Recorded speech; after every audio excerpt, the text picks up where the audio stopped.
we've got to enjoy the ride more. And instead of craving these champagne moments that we share on Instagram and, these big moments in life, instead, take it down into the short-term goals. And that short-term kind of metric of success I have is amount of impact made on a daily basis. Welcome to the Speak Your Success podcast.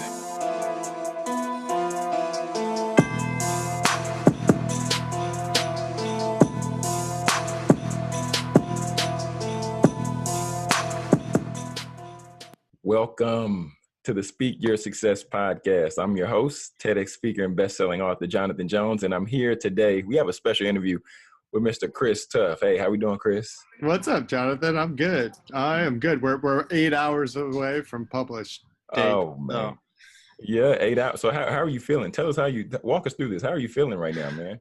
It's funny. A lot of people have been asking me that recently, and it's kind of emotional. I guess I go back to like my intentions around writing this book, The Millennial Whisperer, and it revolves around two main points, which is how do we bring more love and empathy into our world and more human connection. And I think that's what we need now more than ever before. And I start the book with my own journey, and I'm very transparent and vulnerable in that. And it's been a lot more work leading up to launch than I think I anticipated. And I can honestly say, like, I've done absolutely everything possible to make this a success and to have the impact that I want it to have. And that's about as much as I think you can do. So I think it's relief, and I'm just trying to practice what I preach a bit with, one thing I say in the book and what I try to lead with is we've got to enjoy the ride more. And instead of craving these champagne moments that we share on Instagram and, these big moments in life, instead, take it down into the short-term goals. And that short-term kind of metric of success I have is amount of impact made on a daily basis. And so what I'm trying to do is just enjoy this a little bit, because it's been it's been a lot more challenging than I initially thought it would be when I set out to do this about 15 months ago. And I know I've also done it in a pretty quick turnaround, which it did when I was writing it. It seemed super slow, but now, like, the promotion of leading up to a book is it's crazy. It's crazy. I could have used a little bit more time maybe, but hey, we're figuring it out as we go.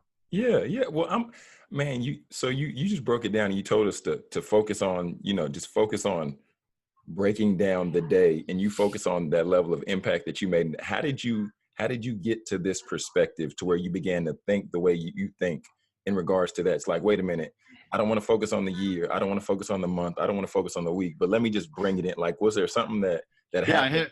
I hit rock bottom. I start my book there, and that was about 2.5 years ago. And rock bottom for me was a realization that I was prioritizing the wrong things in life. And I think, what it made me do was refocus all of my energy into my family, my 2 daughters and my wife, and into forging real connection with others. And so it was through that I also figured out that one of the other things I messed up was my own metric of success. And my metric of success up till my, hitting rock bottom was beating my brothers.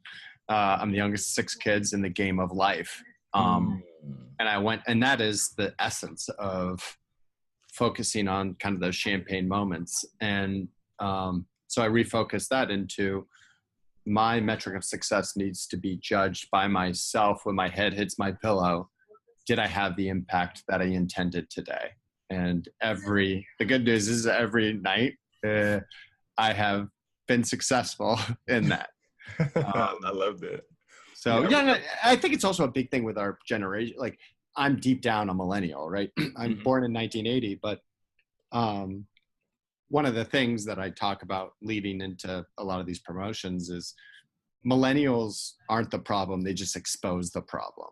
Mm. Or millennial is a mindset, like my friend Mike Hibison says, and who's one of the stories. He's an executive at Home Depot. And I think there's a big element of just mindfulness. I bring a mindfulness instructor in once a month to help, retrain our brains to stop living in our feeds and, really relishing these moments that are life. And like, look at this. Like we talked for the first time, about 30 minutes ago. We're like, let's hop on this Zoom. Because like, that's what it's all about. This is what it's about. So, yeah. So what, because you brought up mindfulness, and it's funny because I was on the plane yesterday coming back from New Orleans, and I was actually sitting next to my friend. Her name is Amanda Muhammad, and she does mindfulness training. Like, she goes into schools and works with superintendents, principals, and all that good stuff. But what brought that about? Like, what brought that to you, or what made it to where that was a focus to where you wanted to see a little bit more about and learn more about that? Yeah, so it's an embarrassing story, but one thing I do as a leader within my organization is I'll start off talking about how we've got to stop comparing our insides to other people's outsides. And one of my favorite kind of topics or places that I feel like we need to empower leaders to do more of, which is kind of managing millennial angst. Because one thing we've got to understand is this generation has grown up with this, right? And, anytime we wanted that instant gratification or that build me up, we would post something on Instagram and get it. And now, how do we instead take some of those things and break it down into truly enjoying these moments in life, whether them be good or bad? We've got to take a time out to do that. And you can probably tell I'm high energy. I'm a go-getter, and mindfulness for me is like an oxymoron, but I figured out a way to make it work. And so the embarrassing story I talk about was 3.5 years ago, I was in Sun Valley, Idaho. Mm-hmm. And I was there for a wedding. And obviously I'm in Sun Valley, Idaho in September. Why would I want that shot of me on Instagram? That's that movie scene from A River Runs Through It with Brad Pitt, with the silhouette of the mountains in the background and like kind of the fly fishing. So I turned to this guy. I'm like, listen, dude, I'm going to pay you $600 to take me. I want that perfect shot. And I don't care whether or not I catch a fish. I want you to catch me a fish, a trout, and I just want a picture of it in the net so I can post both those things on Instagram. And this guy looks at me and he's like, dude, are you serious? You're paying $600 for an Instagram post? I was like, no, $300 each, totally worth it. Let's go. And I use that as an example of kind of what we do in our lives. We really do. We try to display this perfect life that we live. And instead, I think what we're forgetting is where real connection happens is like granted, we're through a video screen, but it's breaking it down and talking person to person about real things that make us who we are. And so that idea of stop comparing your insides to other people's outsides. And, I think another complex that we all deal with, it's not millennials, it's all of us. It's the grass is always greener complex, where we think that the perfect job is somewhere outside of here. And in the book, I talk about my 70-30 rule. And my 70-30 rule is teaching everyone that 30% of your job's always going to suck. 30% of your job is always going to drain some of your energy. 70% should fuel you up. And how you know whether or not you're in the right job is what I call my sitting in your car rule. And if for 2 days in a row, you're sitting in your car and you're about to go into work and you have that sense of dread, and that sense of dread isn't associated to your own self-development, meaning you're pushing yourself out of your comfort zone, or your own procrastination, then something's got to change. And I think in our life and in our society, we've forgotten I think life should be a ruthless pursuit of passions. And that's why I wrote this book. This became my passion as I try to help others find theirs. So that's my quick rant on all that. Wow. No, I love it. The 70-30 rule, man. I love that. I really love it because what is it? I pulled up some statistic. I believe it was a Gallup poll, and it said 85% of Americans hate their job. But according to the 70-30 rule, I guess the next question would be, when did we poll these people?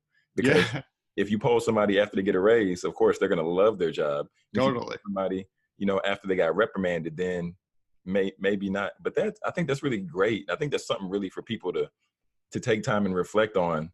And like you're talking about, going back to mindfulness, looking, okay, wait, there's 5 days. Okay, we'll say I went to work 5 days this week. Okay, one of them was bad, but the other 4 were great. Yeah.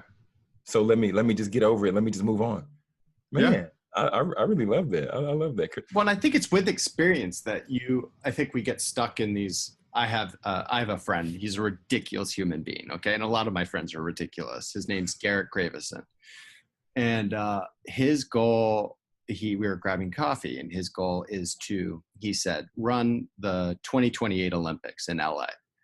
So he'll be the guy that runs the whole thing. And I turned to him and asked him a question, which was, what are you going to do when you wake up the day after the close ceremonies and you just accomplished that? What's next? Is it another big audacious goal? And what if between now and 2028, your passions and drive changes? Because we change as human beings. There are certain things that we can't control that are going to change us. And it brings up this idea of our long-term goals, the wrong way to go about life. And instead, if we just focus on what I kind of call this ruthless pursuit of passions, that will it's not linear. And I think that's uncomfortable for people, but allow us to get these experiences to then take us to what is in your head and heart. Isn't that the better way to go? So I don't know, another thing to think about. No, I think that's really good, because like you said, as human beings, we're human. So our passions can change based on different current events. Our passions can change based on our perspective, based on a different book that we read. Somebody might read the Millennial Whisper and like, wait a minute. I'm sitting in the car. Wait, no. I think something's got to give somewhere. Maybe this guy, Chris, is onto something. Yeah, I hope so. I hope I'm onto something. We're about to find out whether or not the public agrees with it. But I think it's one thing saying, it's another thing doing. And I think we spend so much of our lives dreaming, and we lack the confidence to take action. And I think accountability and action are key things. Even in reading some of these books, and I mean, the way that I wrote the book was at the end of every section, there's a make it happen. So what is it that we're talking about? Theory. Now, how do we apply that into a day-to-day takeaway that we can actually apply to our lives? And I feel like we all need to take more action and accountability for where it is that we're going. It might not always be right, and that's okay.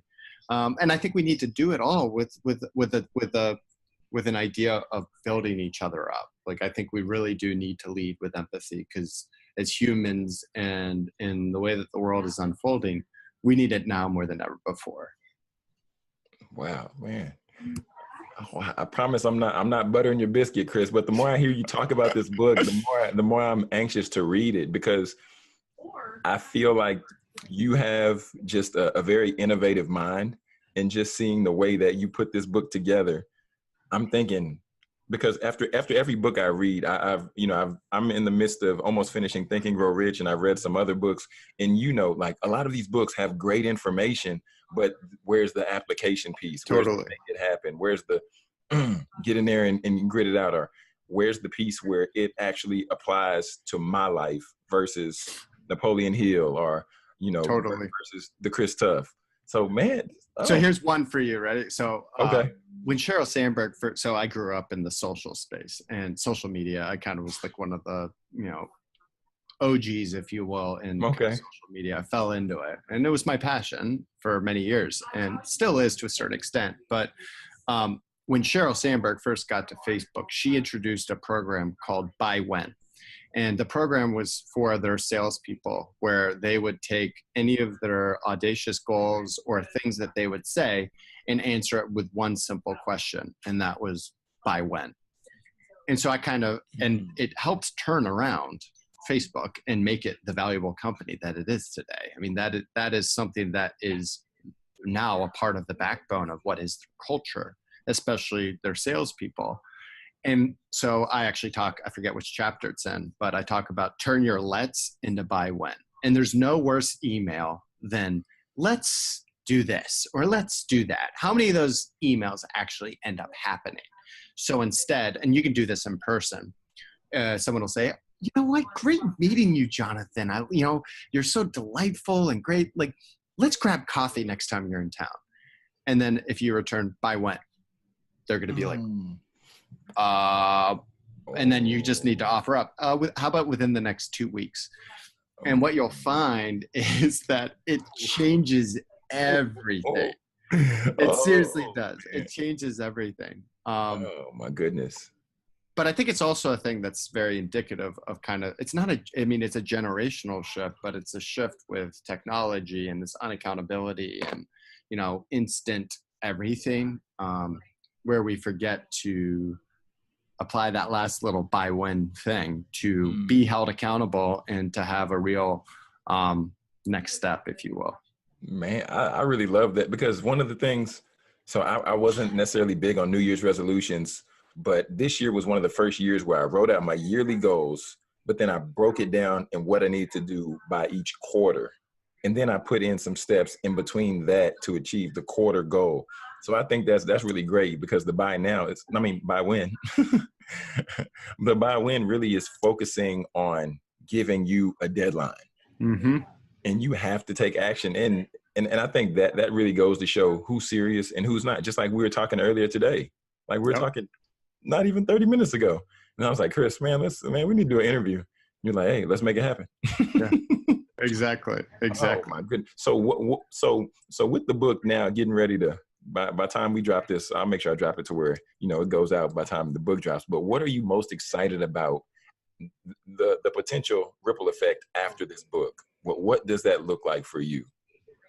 I think it's, for me, it is hearing from people that have read the book and are applying the things in it. Say, I was a skeptic when I heard about this thing, and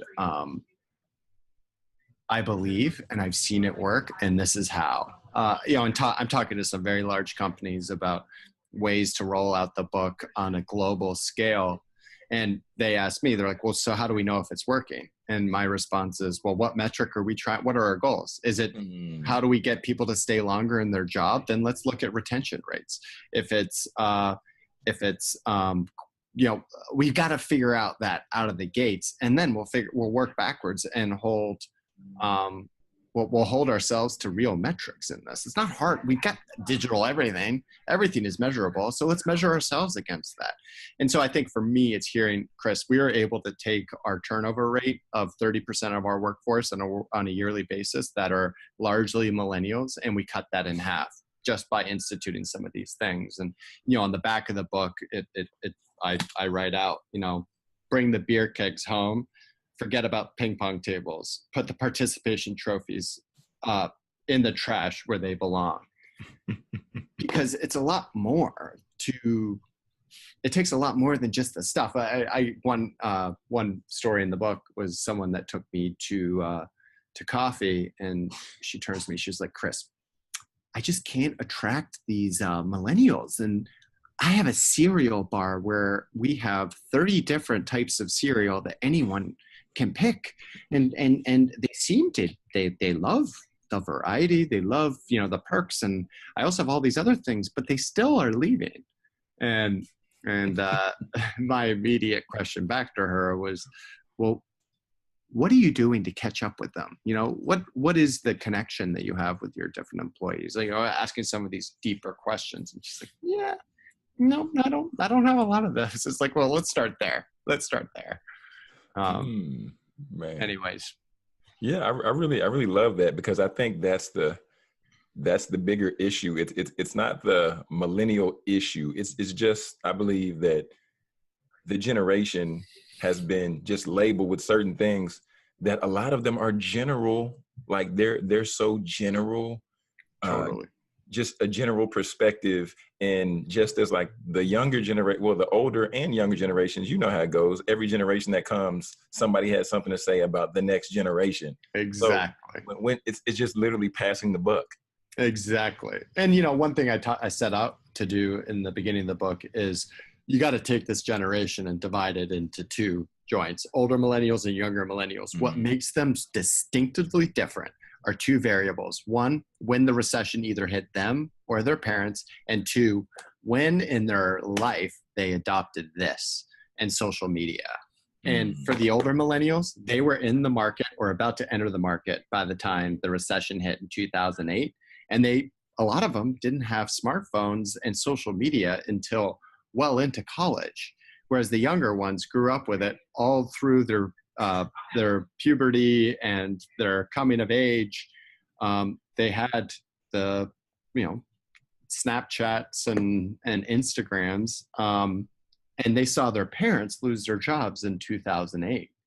And so they inherited a lot of debt. And so what it does is it creates, one of my friends who works for a radio show that I'll be on Friday, says they're the Oregon Trail millennials, the older millennials, because they played Oregon Trail at some point in their computer classes. And Snapchat millennials is kind of how I labeled the younger ones. But I think that's an important distinction, and instead of clumping everyone together. And then it's also like, you guys are just taking the synonym of inexperience and putting it with millennials. Like, it's not like anything's changed. Xers and boomers were the same way, you know? And so stop labeling them millennials, where it's just, they're just inexperienced. And we have a few places to push that blame when people show up on their first day of work and they're not ready for the real world, because we've trained them to go from one thing. They went from band practice to varsity tennis to bilingual training in Cantonese, and then they had to do 7 hours of homework so they get perfect SATs to go to the perfect school. And by the time they show up on our doorstep, we're like, why aren't these guys more sociable? Why are we having an issue with this and that? Well, I think we're the reasons for that product. Yeah, I think that's one of the biggest things too, because if there's a blame being put somewhere, then the person on the other side of the hand has to look and has to take credit somewhere, because we didn't birth ourselves. We have parents somewhere. We have grandparents somewhere. And if the parent or the grandparent is pointing at us, then it's like, well, mom or dad, how great of a job did you do? Yeah. So I think, man, okay. Okay. I don't want to hold you too much longer, but I'm just curious about this because, I don't know if we shared this, but well, Chris, what else do you do? But besides you being a new author now, what else is it that you do? I mean, that's hilarious, because that's what birthed this book in the first place. We were on an executive retreat with 14, it might have been 18 guys. And I was in North Georgia, and we were all introducing ourselves. We didn't really know each other that well, and all like kind of high level executives from around Atlanta. We got away to kind of just share life stories and work on ourselves and mindfulness and all of these things. It was an experiment. And I went to go introduce myself, and I was like, you know what? Like, my role's really evolved at my agency. We're 370 employees, and I started as the kind of digital and social guy, but I'm kind of like the millennial whisperer now. Like that's what I do. I empower and try to coach this next generation to be better workers and people. And I sat down, and Tommy Breedlove, who was leading the retreat, who I didn't really know at the time, and now we've become good friends, and he wrote the foreword of my book. He kicks me by the fire, and he goes, you better write that book. I was like, what book? He goes, The Millennial Whisperer. I was like, I don't know how to write a book. He was like, I got you. Like, just, I'll give you some good resources. And that was 15 months ago, and now here I am about to publish this thing. So, I mean, I think it's a segue into your question of what do you do? And I mean, my passion and drive is to really coach and empower individuals. And it's not any different than what I'm trying to do with my daughters or my relationship with my wife or the guys that I'm best friends with or at my organization. And it's how do we bring more love and empathy into our day to day, and how can we create more connection? And that's what I do every day. And it's the best job in the world. I love it. I was talking with one of my friends the other day, just talking about how we have so many social media platforms, but now we're more non-social than ever before, as far as just face-to-face, one-on-one connection type deal. But man, Chris, I really appreciate you taking the time, man, to sit down for us to hop on. And I mean, I can't imagine what else. I know you have so many other things going on, but grateful for you just to take the chance and, man, just allow us to do the interview, man. For sure, Jonathan. It's such a good, it's so awesome to meet you. And we've got to end this with one more tactical takeaway. And what I use is one of my examples of how do you create more of a rewards and recognition program. And so I start every one of our team statuses with what's called snaps. And it started as an experiment and now has become just a part of our meetings every single week. And what we do is we give snaps to each other where I'll say, hey, Meg, killer job on that big presentation that you did yesterday. You pushed yourself. You did, you were able to do this, that, and the other, snaps. And then everyone gets snaps. And so the way I've been taking pictures with anyone or ending interviews is we give snaps. So Jonathan, I'm going to give you snaps for being awesome and for having me on. Man, I appreciate it. I received those snaps with open arms. Yes. So Chris, where can people find you? Where can people order the Millennial Whisperer? Because like I told you earlier, I ordered my copy and I'm looking forward to reading it. But just tell the people where they can find you and where they can get their copy. Yeah, so on Twitter, it's at Chris Tuff. And then the best place to go is either Amazon or my website, themillennialwhisperer.com.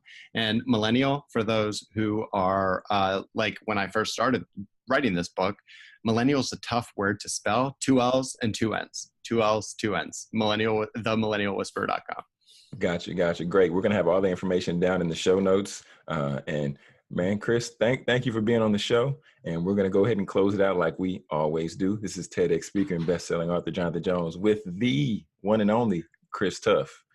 And we're reminding you to speak your success, believe in your greatness, and continue to create the life and business of your dreams.